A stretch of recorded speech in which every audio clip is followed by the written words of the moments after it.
Viewers, সবাইকে শুভ সকাল। আজকে চলে আসলাম সকাল সকাল আমার বসির কিচেনে। সকালবেলা মর্নিং ওয়াক করে আসলাম। আজকে এখানে তৈরি করা হবে করলার জুস। আপনারা দেখতে পাচ্ছেন আমার হাতে দুটি ছোট সাইজের করলা। এটিকে প্রথমে একটু কেটে নিব, আপনার আগাগোলা কেটে নিব।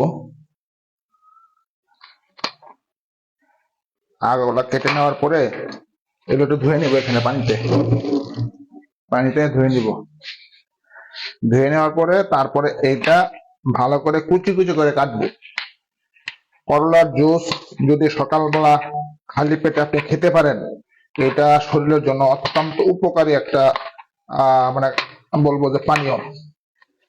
যদিও যে করলাটা আমি নিয়েছি এটি ছোট সাইজের এবং তিতা খুব বেশি এখানে,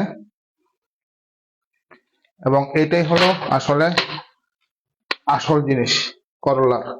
আপনারা যদি করলা সকালবেলা প্রতিদিন না হলে অন্তত সপ্তাহে 2 থেকে 3 দিন এইভাবে করলার জুস আপনাদের এভাবে করলা কুচি কুচি করে কাটবেন। কুচি কুচি কাটার পরে এই যে এরকম একটা জিনিস আছে, এটার ভিতরে করলা গুলা এখানে রেখে দিব।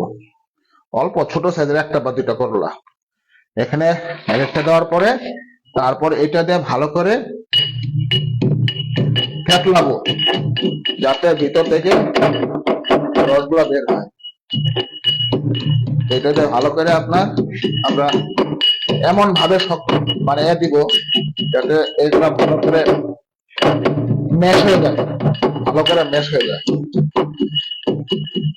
শক্ত করে এখানে আমরা দিচ্ছি। করলার যে রস, এটা শরীরের জন্য খুবই উপকার। এটা শরীরের জন্য খুবই উপকার একটা জিনিস। আমাদের ম্যাশ শেষ পর্যায়ে চলে আসছে।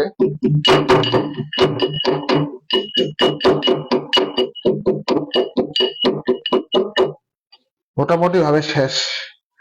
এখন এইখানে যে ম্যাশ করলাম এটা একটা বাটিতে নিব, সমস্ত গুলাই একটা বাটিতে নিয়ে নিব। যে করলাটা আমরা এখানে ম্যাশ করলাম, তারপরে এই ম্যাশ করা যেটা আছে এটা চাপ দিলে দেখেন, এটা চাপ দিলে দেখেন করলার রস পড়তেছে। শক্ত করে আমরা চাপ দিব, যেটা আমরা করলাম। এই দেখুন, এটা হলো আপনার করলার জুস। এই করলার জুস শরীরের জন্য খুবই উপকার। যাদের ডায়াবেটিক্স আছে তারা সকালে যদি খালি পেটে করলার এই জুস খেতে পারেন, তার ডায়াবেটিক্স নিয়ন্ত্রণ হবে। রক্তে যদি কোনো দূষিত পদার্থ থাকে, এই করলার জুস যদি খেতে পারেন, সেটা আপনার রক্তকে পরিশুদ্ধ করে।